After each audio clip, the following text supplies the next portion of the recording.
making that distinction between Bhakti Lata Beach, the creepers, and unwanted creepers is not always easy.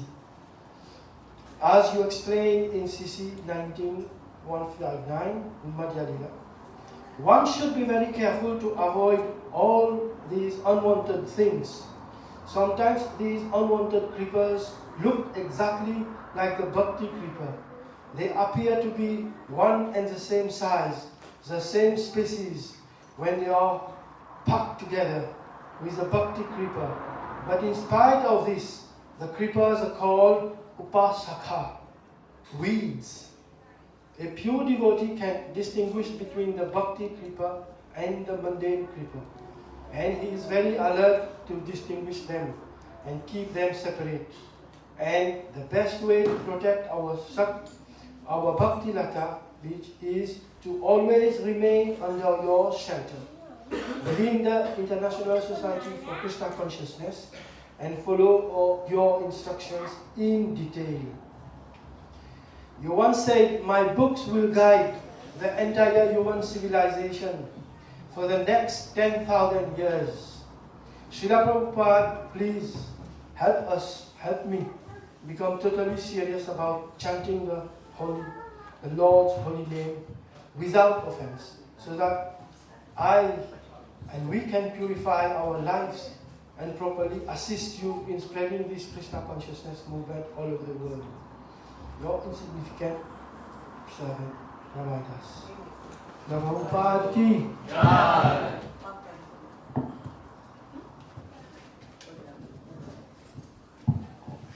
Thanks, Ramai Prabhu.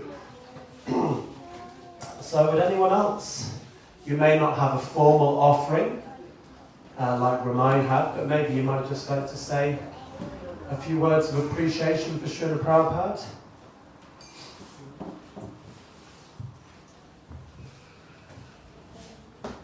Anyone?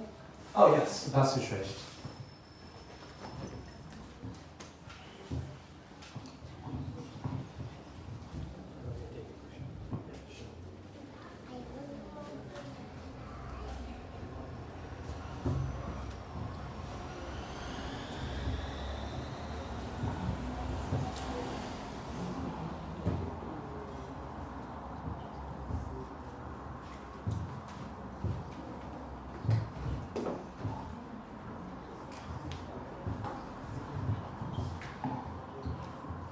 Hare Krishna. So, yeah, I haven't written a formal offering, but it's a bit informal. So, I would like to take this opportunity to share some of Srila Prabhupada's pastimes, which I've heard from Prabhupada's recordings. So, I can probably take this as an opportunity to say those pastimes. So, recently I've been hearing Prabhupada's recordings recorded in Vrindavan in 1976, where Srila Prabhupada was sharing all the pastimes. You know, it's almost like 11 years after he established ISKCON. He established ISKCON in 1965 in New York City. So this is in 1976. So 11 years have already been passed. So it's 11 years of achievement, where by then Prabhupada has already got so many temples, preaching going on all over the world. So at this point, Srila Prabhupada was reflecting back on how he started the movement. So, as we all know, Srila Prabhupada traveled to America on a cargo ship to spread the Krishna consciousness, the teachings of Lord Krishna all over the world. And yeah, but Srila Prabhupada did a lot of effort, but initially Srila Prabhupada, as according to his recordings, Srila Prabhupada said that actually he didn't plan to go to America. It was Krishna's plan to take Prabhupada to America. You know, Prabhupada didn't, the pastime was, it goes like, you know, Prabhupada used to stay in Vrindavan, he used to go to Delhi to do some preaching activities, and he also used to travel around. And And like nowadays in ISKCON we have life members, so Srila Prabhupada also had some members whom he used to regularly visit. And one of the members was Mr. Agarwal, and he had his son in America whose name was Gopal Agarwal. And he was a bit annoyed with his son, that his son had been to America, he married an American, and then he never returned to India. So there one night Srila Prabhupada stayed in his house, and he was sharing all his agony with his son. Mr. Agarwal was sharing, and then Prabhupada has just shared with him that, well, I'm also planning to go to America. It's my spiritual master who instructed me to go to America and preach Krishna consciousness. And then Mr. Agarwal said, well, I can arrange something for you with my son. So Srila Prabhupada was staying in Delhi at that time, and suddenly, after 1 month after this conversation, a letter arrives to Prabhupada's residence in Delhi. But Prabhupada was not there in Delhi at that time, he was somewhere else. But Srila Prabhupada used to rent that place, so there was a landlord, so he got that letter, and after 1 week, he gave that letter to Prabhupada. It's where Srila Prabhupada had got a visa sponsorship to go to America. So that was the first instance where Prabhupada got that, okay, so something is working, so there is one door has opened. So that from then on, Prabhupada made an effort to go to America. And afterwards, Srila Prabhupada, as we were hearing in the lecture, Srila Prabhupada went to America in a cargo ship. So the ship's name was Jaladuta, and it was owned by a company called Skindia Steam Ship, and it was, the owner of that company was Sumati Morarji. Yeah, Sumati Morarji. And well, how did Srila Prabhupada get in contact with her? So Srila Prabhupada was, he was, even before we know Srila Prabhupada wrote all the books here.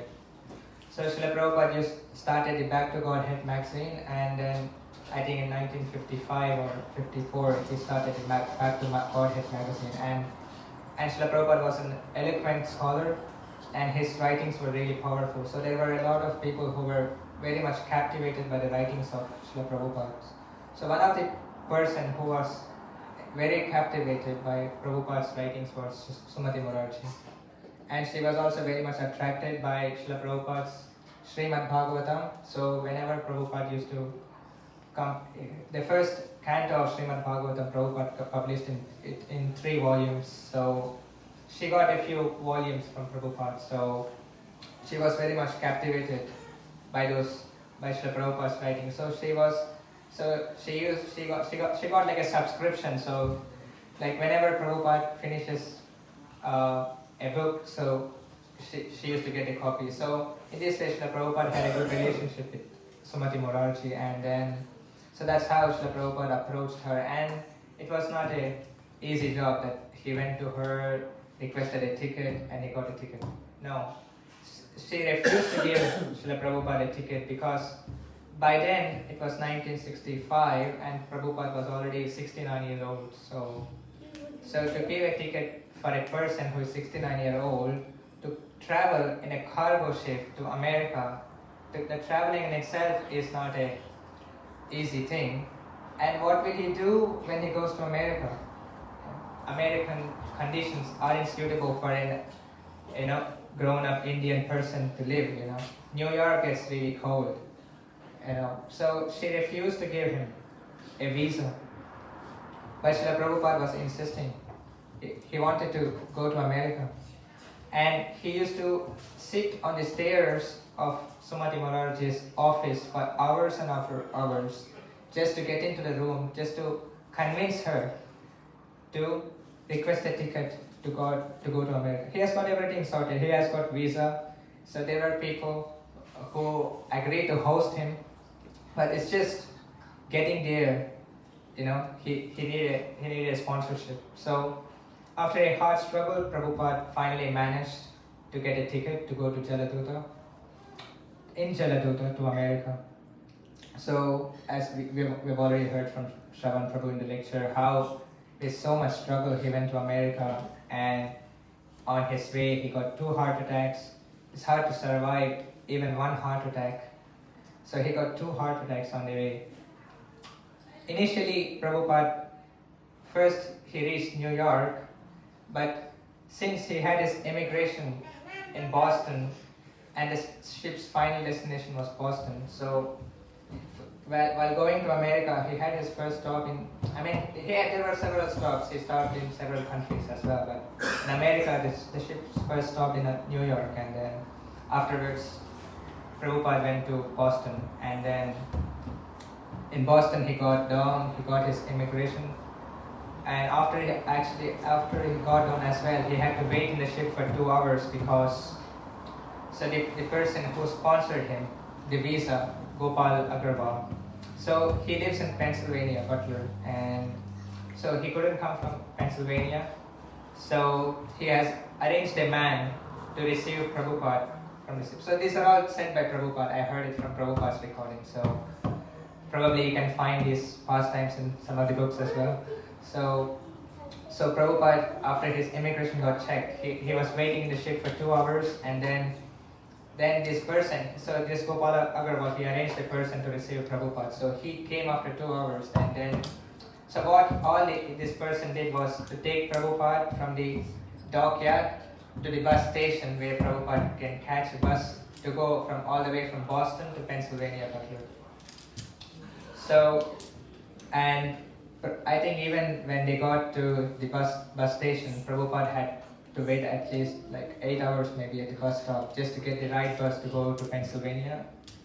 I think he waited for quite a bit of time, and then even the bus from Boston to Pennsylvania, it was very long. So Prabhupada shared that he just had some puffed rice with him in the bus, so that's all he had, to take while he was traveling all the way. So his final destination was Pennsylvania, and then after he reached Pennsylvania, Butler, so Gopal Agrawal, he came to receive Prabhupada. He had a van, so he came in his van to take Prabhupada.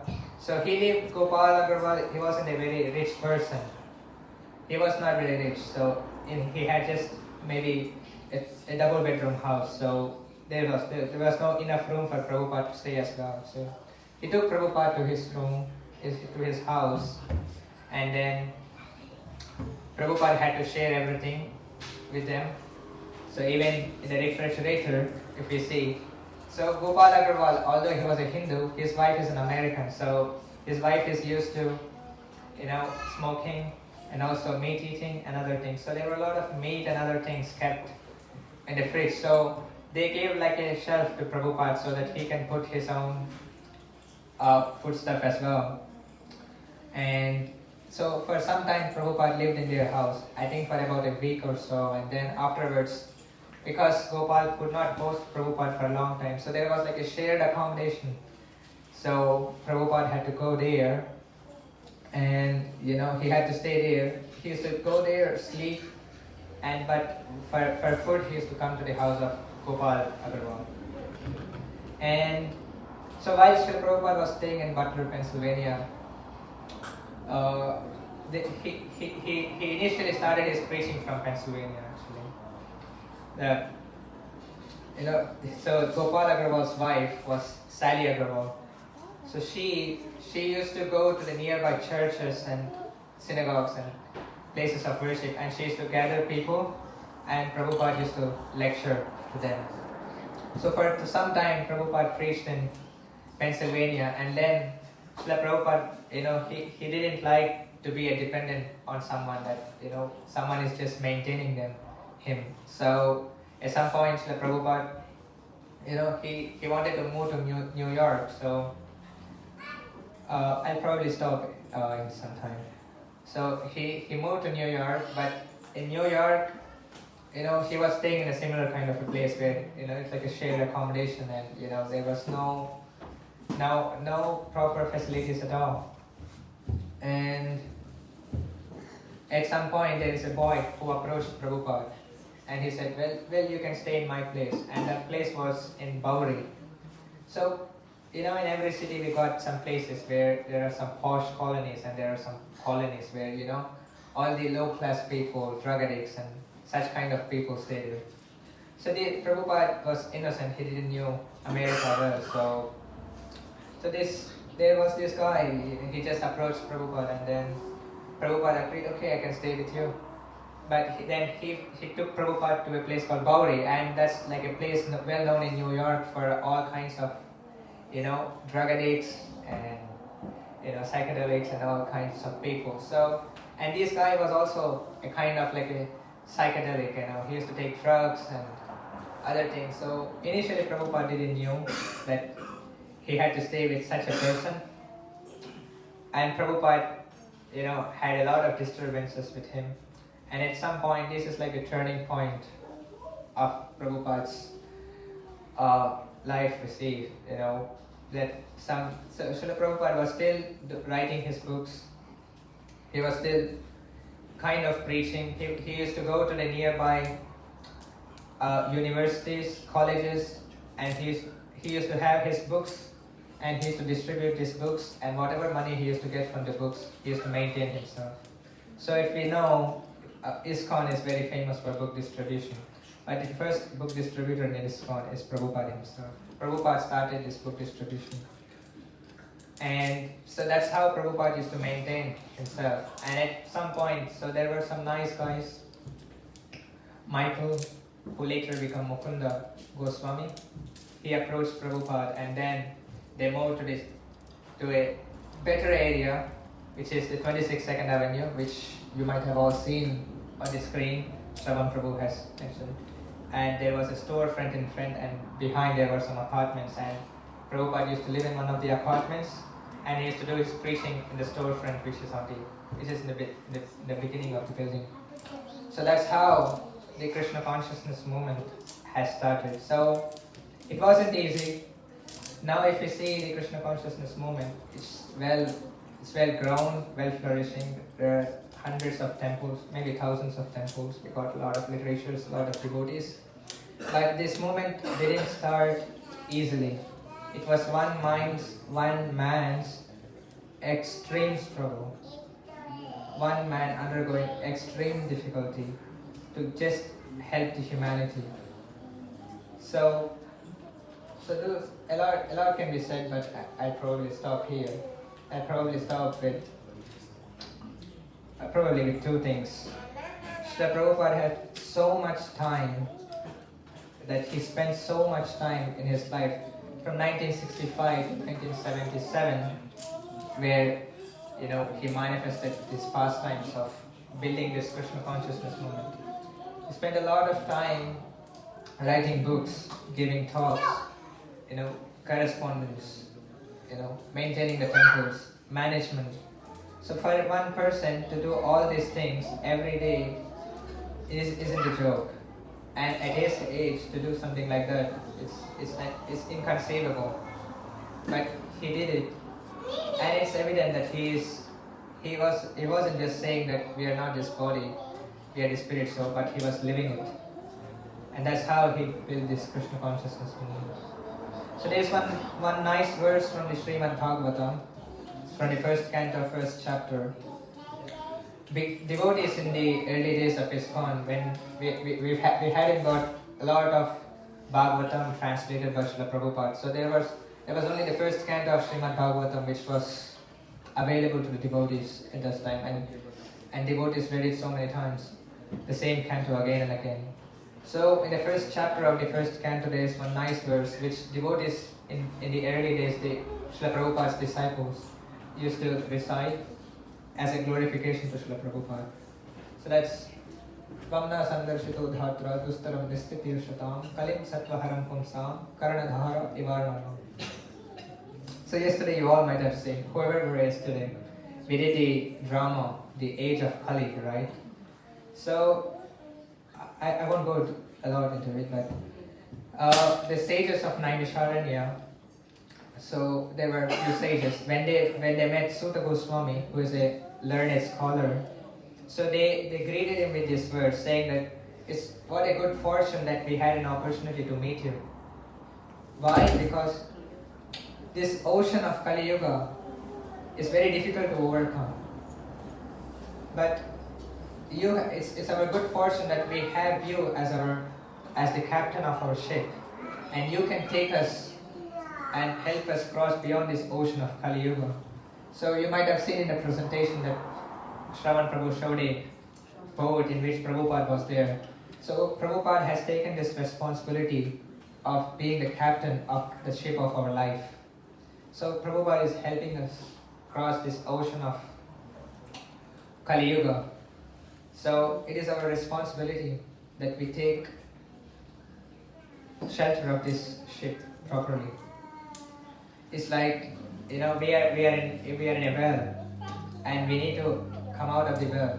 Someone can put a rope to pull us out of the well, but unless we catch the rope properly, the person cannot pull us up. So similarly, Prabhupada has taken this responsibility of giving us the rope to pull us out of this material world. So it's our responsibility to catch the rope properly so that we can be out of this material world and enjoy Krishna consciousness with Krishna in the spiritual world. So I'll stop it there. Hare Krishna. Srila Prabhupada ki jai. Thanks, Master Suresh Prabhu. Would anyone else like to say some words of appreciation, glorification of Srila Prabhupada? Don't be intimidated. Vasu Shrestha spoke for quite a long time. You don't have to do that. As I say, even if it's please go Prabhupada. Yeah, better. Please go ahead.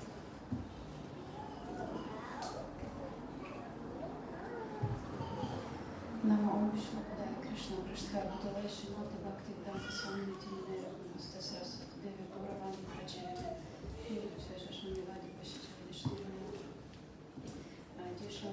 unfortunately I didn't write my offering, but I would like to say a few words.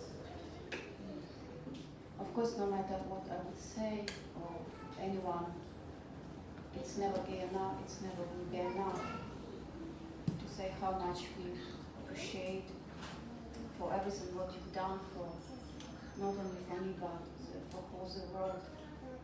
Because some people, if we are this world just to destroy everything, but you are here to save us. If everyone would look back in our life, I'm pretty sure everyone would find their life was so miserable without Krishna consciousness, without you. When I was small, I tried to imagine what it would be if this world would never exist. But it's impossible. I do remember I tried to close my eyes, but still there was darkness which exists. Darkness still exists. And no matter how much I tried to try so hard, but still something was either some world, either darkness. And now I was sitting and I was trying to imagine what if you would not come? What if you would prefer to stay in Holy Dham, Vrindavan? What if? And I still could not imagine this because this world would be totally different from what we have now, because you came to save us. There are some people now who know Krishna or knew Krishna, especially from India, and you might think, oh yeah, I know Krishna. But is it enough just to know Krishna? I want to share one story, a short story which happened to me approximately, I think it's maybe more than 10 years ago. I was in a mountain, it's Ukrainian mountain called Karpat, and I went there alone, just for some walk.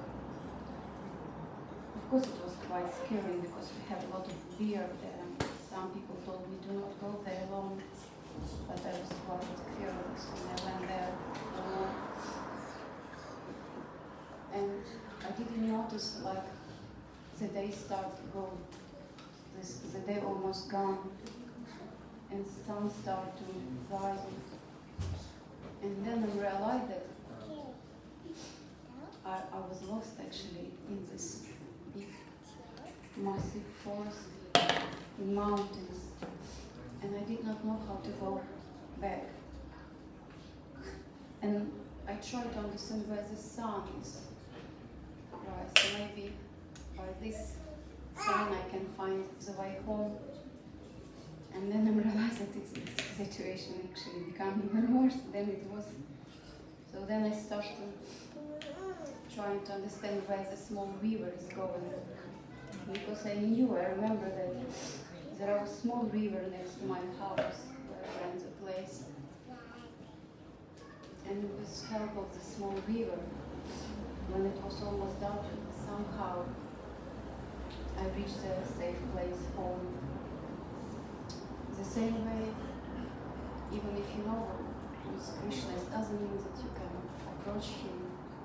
But you came here just to show us the way. And not only show us the way, but you also left someone who can help us to reach our final stage. You left after yourself a lot of your disciples, who's nowadays our spiritual masters, and who's continued to do this great seva which you started. So I just want to say how much I appreciate, because you saved my life, you saved all our lives, and more than this, nowadays we have a lot of different movement who also call themselves Hare Krishna movement. But these people, everyone, they have to be here and next to your feet, and they need to say a few words also of appreciation, because if not you, no one would know Krishna in this world, like different countries like Ukraine, Russia, and other countries, Africa. A few weeks ago, we had the opportunity to host your most sincere disciple, Bhakti Chaitanya Swami Maharaj. And in the morning he was chanting Hare Krishna like always, and he had some TikTok, I guess, 3 cameras, and he was reading Srimad Bhagavatam every day and different verse, and every person from different countries he was reading the same verse, and I for some country I never even heard that this country exists. I never even heard this languages, but Krishna consciousness, like expressed so quick, so fast that I even sometimes have to open them up to see what kind of country this is and where this country even. So you built a real house where everyone can live, and I much appreciate for this. And please let us be always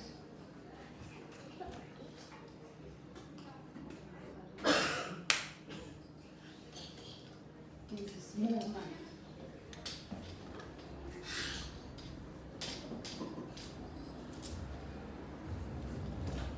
And please pray for all of us that we can be strong in this difficult material world where our minds do such a great job that sometimes you might not even know that Maya already hold your hand so strong.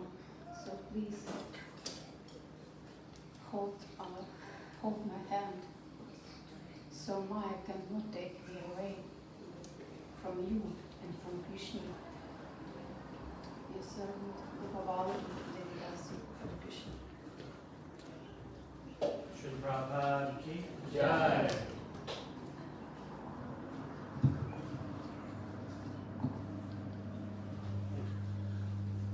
Thanks, Gopalabi.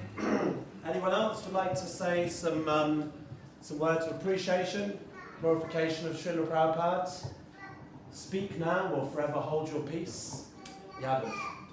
And I would just say, by all means, please everyone be as personal and open with Srila Prabhupada as you can. But I would also say, we'll try and keep them succinct, if you know what I mean.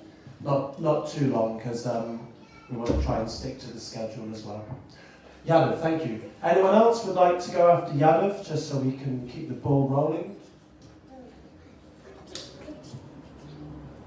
Agenda, yeah?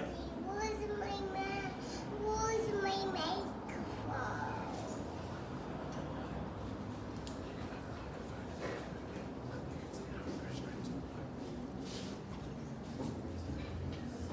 Namo Vishnu Padaya Krishna Prasthaya Bhutale Srimati Bhaktivedanta Swami Nityananda Namaste Saraswati Devi Gauravani Pacharya Nirvishesha Shunyavadi Bhakti Charishitari. Dear Srila Prabhupada, I was recently reading your books. We were recently reading with other devotees about the appearance of Lord Krishna, and your purpose just made it so relevant. The appearance of Krishna happened about 5,000 years ago, but your explanations in the purport made it so relevant to nowadays. And one thing that you mentioned in your purport that's struck me and stuck with me, you said how this Krishna consciousness movement is no different from Krishna. You said in this age, Krishna has appeared in the form of this Krishna consciousness movement. And, Srila Krishna Prabhu has given this nice class about how you left India and you brought this Krishna consciousness movement all over the world. And it made me reflect how actually you've made Krishna accessible to all of us. And how could we find words to express our gratitude for that? It's just a humble attempt to say thank you, because where would we be? You've given us the greatest treasure of all. You've offered Krishna to us, and you also acknowledge that because of our conditioning, it might be difficult for us to take to this process in a very pure way. But then you're also so compassionate that you say how you will help us, you will support us. You said, hold on to your devotee. You have the back door key to the spiritual world. You'll let us in. All we have to do is follow sincerely in your instructions and do the best we can, and you do the rest. So this is just a humble offering to say thank you for everything you've done. The more I read about your books, the more I understand how much you've actually done, and it can't be described in words. Thank you very much, Srila Prabhupada. Srila Prabhupada ki Jai! So Vijendra Nandan, anyone else like to say some words, appreciation, glorification after Vijendra?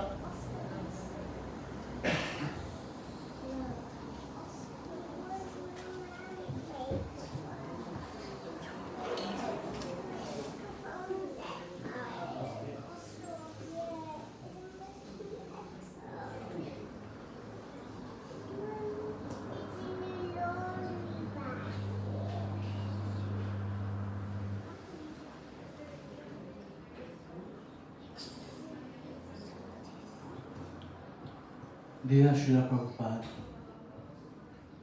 on this auspicious occasion of your Vyāsa Pūja, I'm hoping to be able to express my gratitude to you in these few words. Where would we all be without you?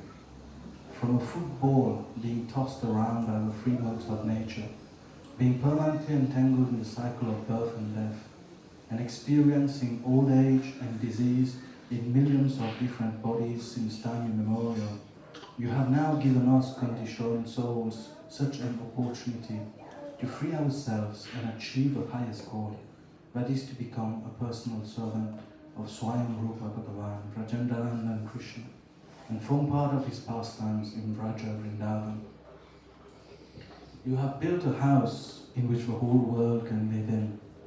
You have translated and made this Vedic knowledge available to us, and it is absolutely amazing how the hidden meanings of previous Acharya's books and passages are presented in your books, and are being presented in such a simple way that we can easily understand.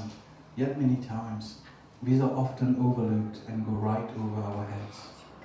You have said that if one wants to know you, he should read your books. In your letter to your disciple Bahurupa, you mention like this: you may please me the most by reading my books and following the instructions therein, and by becoming fully Krishna conscious in this lifetime. I wish to become Krishna conscious in this lifetime, so please grant me the mercy so I can keep on following your instructions. Please help me accept what is favorable for my spiritual life and reject what is unfavorable.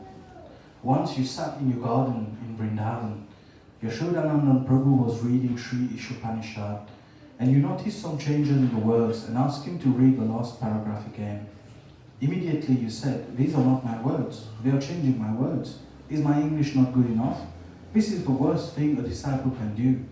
Do not become like a leaping frog and try to jump over the spiritual master thinking you know better than him. Tell them immediately, do not change my words." What to speak about words? Nowadays Kali Yuga is rampant, and many refrain from addressing certain topics, refrain from reading certain verses or conversations, in the fear that this will not be palatable and acceptable to the current Kali Yuga society, or could even have legal implications. Things do get a bit foggy, and in certain places, some feel a need to water down this Krishna conscious philosophy just to get accepted by such a society, generally under the pretext of time, place, and circumstance. But listening to your instructions makes it clear as to where we stand. Once in a conversation with Bhagavad Das and Tamal Krishna Goswami, you said, "Do you know that every day, even I read my own books? Do you know why I read my own books? I read my books every day because even I learn something new when I read my books. These are not my books. I do not write these books. Every morning when I sit to write my books, Krishna comes personally and dictates to me what to write. I simply take dictation from Krishna to write these books. Therefore, when I read them, even I learn something." Dear Srila Prabhupada, these words explain a lot, and are the blueprints to navigate whatever challenges is to come in this Kali Yuga. I wish to preach your teachings as you want them to be preached, and should you desire so, please grant me your mercy and the Shakti to do so, as anything is possible for you. I am at your disposal. On several occasions you have mentioned Ekas Chandras Tamuhanti Na Cha Tara. If there is one moon in the sky, it is sufficient to give light to the whole sky. What is the use of millions of stars? One moon is sufficient. On a morning walk with Dr. Patel in March 23, 1974, you said, "I don't make any compromise with these rascals. No words, no, I never made that. Even if I don't get any disciples, I'll be satisfied. But I can't make any compromise. I cannot make. If I create one moon, that is sufficient. I don't want many stars." That was my Guru Maharaja's principle. That is my principle. What is the use of having number of fools and rascals? If one man understands rightly, he can deliver the whole world. I'm indeed happy that you have actually not made one, but several moonlight devotees. I wish to follow this devotional path under the guidance of their moonlight and keep the nonsense stars at bay while still paying respect and refraining from committing any offenses. Thank you for everything, Srila Prabhupada. Srila Prabhupada ki Jai!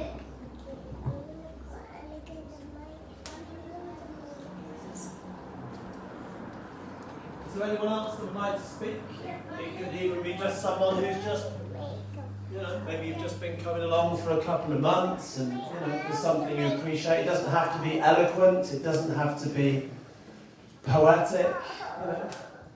Just anyone, perhaps someone's read one of Prabhupada's books and it struck a chord, something you read and you're grateful for that. There's no pressure. Unimaya, great. Okay, thanks very much. Anyone else after Unimaya? Otherwise, okay, so we'll go Unimaya and then Vrinda. And then if there's anyone else, otherwise we will move on, please. Yeah.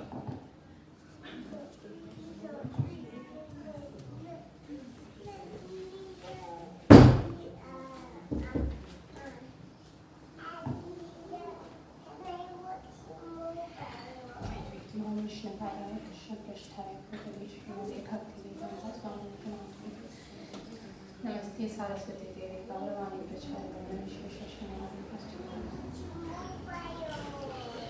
Dear Srila Prabhupada, thank you so much for coming down from the spiritual world, appearing in this material world, in this particular universe, on this particular planet Earth. I don't know what kind of pious activities or what kind of fortune I have to be in this age where it's called the golden age. Chaitanya Mahaprabhu came 500 years ago. You came and you appeared like just maybe more than a century ago. And I consider myself very fortunate to be in this particular golden age where your teachings are still taught, it's still distributed, and your instructions are still being preached by all the devotees of ISKCON, the family that you created with your own blood, sweat, and tears. I would humbly like to pray at your lotus feet that you give me the blessing, the ability to realize fully, not fully, that's not possible, but to realize at least a little bit about the glory of how it's important to be Krishna conscious, why it's important to be Krishna conscious, and why it's important to preach Krishna consciousness. So if you would please bless me so that I could realize the importance of Krishna consciousness, that would be my turning point as well. And on this day, at this occasion, I would also like to pray at your lotus feet that I get more courage and more inspiration to distribute books, because that's one of the most important activities of ISKCON, preaching, which includes mainly book distribution. So I humbly pray at your lotus feet. And as a humble effort, at this point I would like to also request all those who are assembled in this temple room to kindly read Srila Prabhupada's books. There are many books in the store which you can get. It's not even that expensive, it's as less expensive as £2. It doesn't matter how much it costs because Krishna is absolute, everything about Krishna is absolute. So big book, small book, everything is about Krishna. So every book is important. So if you could please, when you walk out of the temple, if you could please take a book which is less than £5. There are some which are less than £5, or any book, Bhagavad Gita, or any small book of Srila Prabhupada, and try to understand what is life, why am I living, what's my goal in life, and how should I live? What's the way of life, how to live? If you look at a dog or a cat, they are living. I'm also living. So what's the difference between me and that dog? Maybe I'm going to an education institution to study, the dog doesn't go to a school to study. But what ultimately is the reason for my studying, getting a job and things like that, it's all just sense gratification. So the difference between us and animals is just that we are intelligent enough to know about God, about Krishna.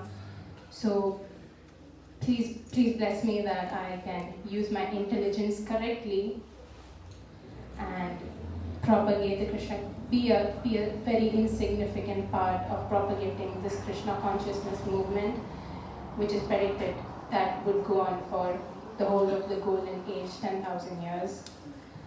So thank you so much, Srila Prabhupada, for coming into my life. Hari Bol. Jai Srila Prabhupada ki Jai. Thanks, Unimaya. So Vrinda, and then if anyone else, you've got maybe a last chance. If anyone else would like to say a few words. Dear Srila Prabhupada, please accept my humble wishes and do your lotus feet. I am a very menial and insignificant servant in your huge army of learned devotees. I am awestruck every time I read or hear about your journey all over the world. It is difficult to believe that at a certain age you are so fearless and so confident on the mercy of God that you went to unknown country for the first time without any proper arrangement of survival. Moreover, all these efforts were put just to fulfill the wish of your spiritual master. In this era of Kali Yuga, where many bogus gurus are cheating the innocent people's emotion for selfish reasons, you stand out to be like a savior for the mankind. You are not only giving them highest knowledge, which is the only way for living entities to go back to the spiritual world, but you are also transforming their lives in many ways and making them a good human being in this material world. I am so grateful for you to have come into my life. You added a lot of value which I thought to be of no use until your books made me realize how fortunate we are to get this human form of life. I have definitely done some good karma in my previous life that I got connected to you and your ISKCON family. Thank you so much, Srila Prabhupada. Please bless me that I always stay at your lotus feet. As every year, I like to do this little of one of your very amazing Sankirtan in your. So please bear with me. I know I do it every year, but I love it so much. Shri Guru Karuna Sindhu Adhama Janara Bandhu.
Devotees.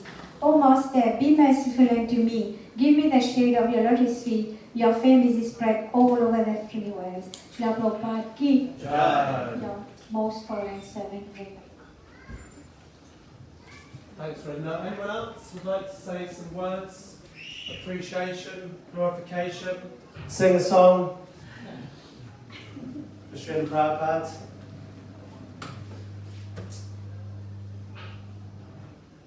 Going once, going twice. No? Okay. Oh, sorry, did you put your hand up there? Would you like to say? Well, just for anyone who's just come in towards the end, today we're celebrating Srila Prabhupada's Vyāsa Pūja, which is like his appearance day. We had a little talk all about who Srila Prabhupada is, who the importance of him. And now the devotees are having the opportunity to just say some words of appreciation for Srila Prabhupada. Maybe something that they feel that he's improved in their life, or just something that they can see that he's done which has helped them or helped the world. So if anyone would like to say a few words. You want to say a few words? You can just stay where you are. Sorry, I'm late. I came when I could. No, that's okay. Yeah, I can start. I just wanted to say, Srila Prabhupāda. Srila Prabhupāda. I never really know why I raised my hand. He changed my life.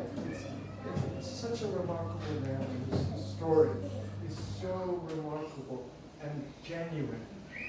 And I think just that he is the expression of Krishna, and that's why he was so successful. That's why his love for Krishna was so absolute. And I don't know, I have nothing really to say, except that it's such a, that is the key, it seems, the love of Krishna and the devotion. And this can save, I believe, our Kali Yuga, these modern times. And people suffer so much, and I think Srila Prabhupada felt that. This is a way that can really help. I think he's a type of Messiah. So, and you can watch on YouTube. They have the audio tapes and some videos, all his walks. They do his walks, and they have his talks and everything. It is astounding. He lives still always with us. So I encourage you, please watch. And this is the very, very genuine, his love. So,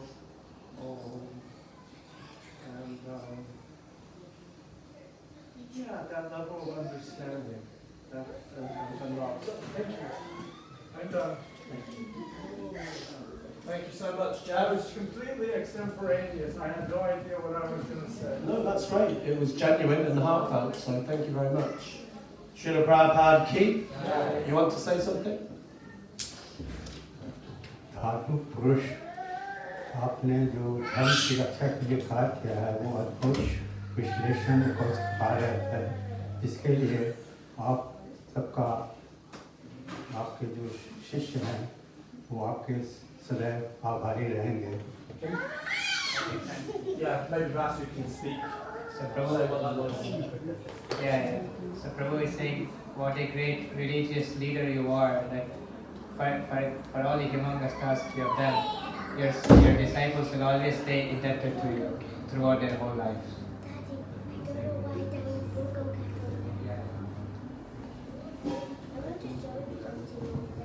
Thank you, Dr. Saxena. Anyone else like to say a few words for Srila Prabhupada before we... I'll say a couple of words myself, unless there's anyone else.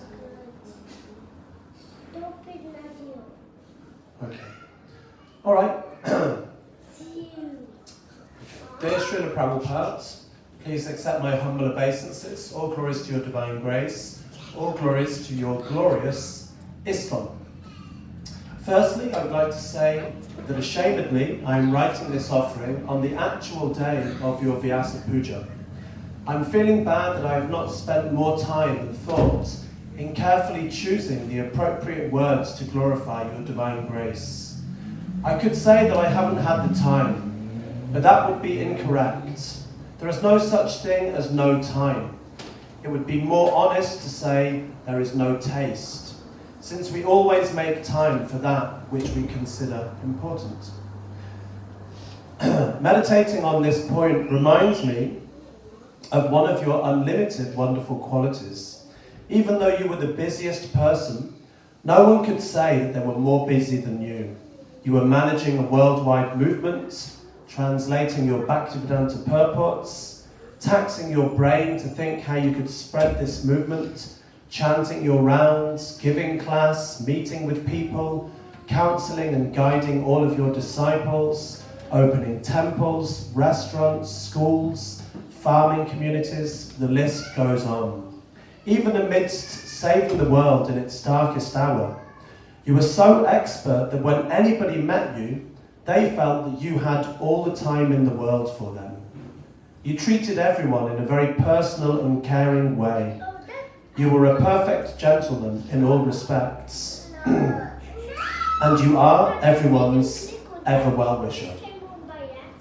You found the spark of Krishna consciousness within every single living entity you met. You saw them as the soul, not the body, but as part and parcel of Krishna. One time, your disciple Malati saw a slug on the wall in your room. And you said to her, "Don't just stand there, chant Hare Krishna to it." And she did. You had deep compassion for all living entities, and your whole being was dedicated to trying to reconnect every living entity back to Krishna, because you understand that all living entities, that all suffering is due to our forgetfulness of Krishna. And what motivated such unbreakable determination? Your complete faith in the words of Guru and Gauranga. Yasya Devi Parabhaktiya Yata Deva Tataguro Yat Tasyaiti Katati Yata Prakashante Mahatmana. Only unto one who has complete faith in the words of Guru and Krishna are all the imports of Vedic knowledge automatically revealed. You told us that this is the most important verse in all of the Vedas, and you showed us this by your personal example. You dedicated your entire life to fulfilling the order of your spiritual master and accredited all your success to this one quality alone. Another time you told us, "I do not know who is Krishna, I only know my Guru Maharaj." I also frankly admit that I know nothing about Krishna, but I have full faith in you, Srila Prabhupada, that you are a pure devotee of Krishna of the highest caliber, and that if I sincerely and strictly and faithfully follow your teachings, I will achieve complete success and attain full Krishna consciousness in this very lifetime. When I observe those who have dedicated their life completely to you and your teachings, and have tried to share your teachings with others, I see that those devotees become firmly fixed in Krishna consciousness, and they are able to elevate others. As you taught us, purity is the force. As I write this offering, I am listening to the kirtans by some of our devotees here in ISKCON Newcastle from last night's Janmashtami celebrations. These kirtans are so uplifting, it increases my faith in you and the process of Krishna consciousness more and more, because I can see that devotees are becoming elevated and empowered by taking shelter of you. You are empowering them and inspiring them from within. It is clear that you are still very much present in ISKCON, in your books, in your teachings, in your murti, in your followers. There is no greater happiness than seeing others take their first steps in Krishna consciousness, because this brings the greatest happiness to Krishna.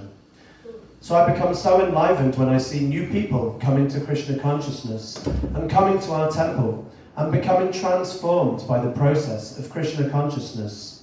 You have given us this process, and you are transforming our lives. A devotee once gave an analogy in regards to ISKCON. He said that when we go to Vrindavan, we may see it from an external point of view, that it is a dirty place with open sewers, cheating rickshawwallas and market vendors, people trying to rip you off and cheat you, etc. However, if you have the correct vision, you can see that it is the eternal abode of Radha and Krishna, in which they are performing their loving pastimes eternally. Similarly, we may look at ISKCON from an external point of view, and we may see bureaucracy, diplomacy, politics, warring factions, devotees committing sinful activities, etc. However, your ISKCON is a pure and transcendental movement empowered directly by the Lord, which is spreading the eternal teachings of Lord Chaitanya and delivering the whole world by taking everyone back home, back to Godhead. When I see how your movement is transforming millions of people's lives all over the world, my faith in you and ISKCON increases more and more.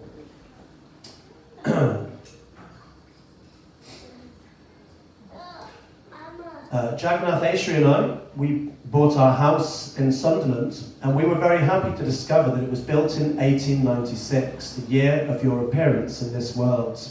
We took this as a blessing and a sign from yourself that you are allowing us to stay here in the Northeast as our Prabhu Dakdash. We want to dedicate our lives to ISKCON Newcastle and the growing devotee community here in the Northeast. Thank you for giving us this opportunity, and we pray that you may help us develop the mood of always being a true well-wisher of all living entities, so that we can fan their spark of Krishna consciousness. Please empower us to be able to share your teachings and the mission of Lord Chaitanya with everyone we meet. Please forgive our shortcomings and misgivings, and please continue to inspire us in our ongoing endeavour to conquer the repetition of birth and death. And I just wanted to finish with this. This is just a little poem that I wrote a few years ago, actually, in 2008, but I just wanted to share this as well. Oh, divine and glorious personality, saving the world from the grim reality, delivering the message of Gora so pure, protecting us all from disaster for sure. You came to the West, an impossible mission, with the pure holy name on Guru's petition. In a land of illusion and false happiness, you gave pure love of Krishna and nothing less, touching our hearts with your loving embrace, revealing the Lord and his lotus-like face, preaching the truth of Sanatan Dharma, anointing us all with this soothing balm.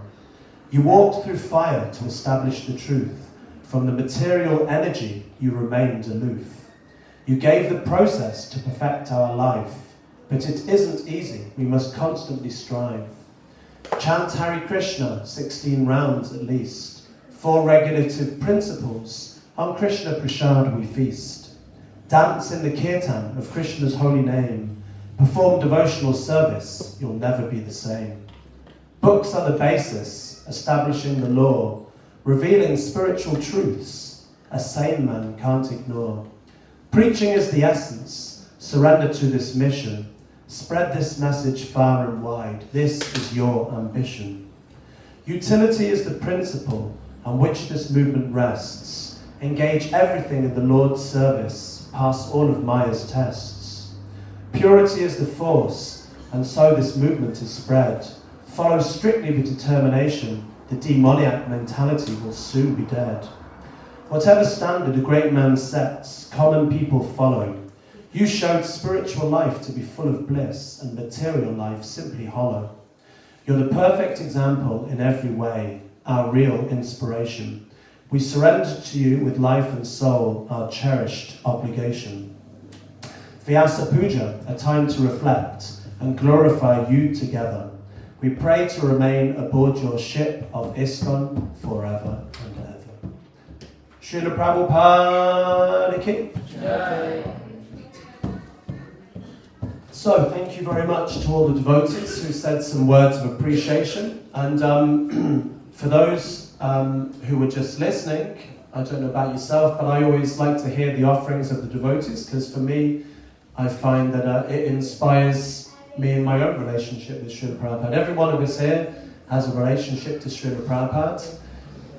In the Bhagavad Gita, Krishna teaches us that in order to understand the truth of spiritual life, we need to approach a teacher. Just like, if you want to become a brain surgeon. Do we have any brain surgeons in the room? Really, a brain surgeon? Okay. So if anyone needs any brain operation, you can go to Dr. Saxena. So now, you wouldn't go to a brain surgeon who said, well, I've never learned any of this in university, but I've read a few books, I got a few books from, Waterstones. So, I'm kind of self-taught. Would anyone go to a brain surgeon like that?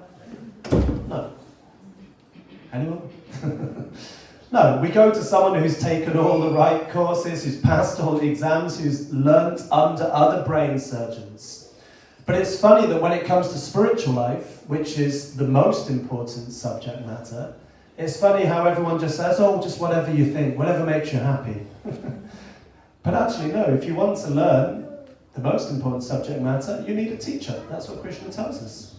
And sometimes people think, well, why do I need someone in the way of me and God, right? Why can't I just approach God directly? Well, the analogy is given that the guru or the spiritual teacher is like a telescope. Now, if you're looking at the moon in the sky, you can see the moon with your naked vision.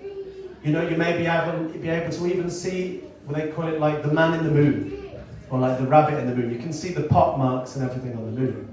But if you have a telescope, that telescope's, well, why can't I see the moon directly? No, if you have something in between you and the moon, which is a telescope, you can see the moon better. You can understand the moon better. You can see the moon more clearly. So the spiritual teacher is like that. He's not in the way. She's not in the way. It's someone who helps for us to see things more clearly. But the point I'm making is, for every single one of us here, we can all have that connection with Srila Prabhupada. Srila Prabhupada is the Shiksha Guru, because there's different types of gurus. There's a Diksha Guru where you formally accept initiation, or like if you become ordained, we would say in the Christian tradition. But for those of us who haven't taken that formal initiation, still Srila Prabhupada is the Shiksha Guru. That means he's teaching us. And that's for everyone. So everyone can have a personal relationship with Krishna through Srila Prabhupada. And, we are still approaching Krishna directly. But as Unimaya said, he spent his whole life to translate these books. So please, if you haven't read any of Srila Prabhupada's books, you might be thinking, all these people coming up here and speaking so much to Srila Prabhupada, this seems a bit weird. Is this a bit of a personality cult? Why is everyone just like glorifying this man, right? If anyone's here for the first time, it's so weird. I went to the Hare Krishna temple, everyone was just sitting down and like crying in front of this statue, right? So what is this? It means that the devotees who are speaking to Srila Prabhupada like this, it means that they have imbibed the teachings that Srila Prabhupada taught. They've imbibed them in their life. They're applying these teachings in their life. And by applying the teachings that Srila Prabhupada taught us in our life, we are receiving so much peace, happiness, truth. So we really, we urge you, please, get a book from the shop. You can come and see me. I can take cash, or I've got a card reader. You can't put a price on transcendental knowledge, but unfortunately, they do cost us money to print. But please, come and take a book. Come and see me. Come and buy a book. Read it. It will change your life, not only in this lifetime, but for the next lifetime, the lifetime and the lifetime after that. It will change the course of your existence out of this material world. So please, please get a book. Read one of Srila Prabhupada's books. Okay, we are going to stop there now, and we are going to now, we're going to offer a feast to Srila Prabhupada, seeing it is his birthday or appearance day. So we're just going to chant Hare Krishna just for a few minutes while we do the offering. You can let the devotees know in the kitchen that we can do the offering now. We'll chant Hare Krishna for a few minutes, and then we're going to sing one last song, the Guru Puja song, where we're singing and glorifying Srila Prabhupada. And then after the end of that, we're going to do a Pushpanjali. We're going to offer some flowers to Prabhupada, and then we're going to serve the feast. Does that sound okay? Is that all right with everyone?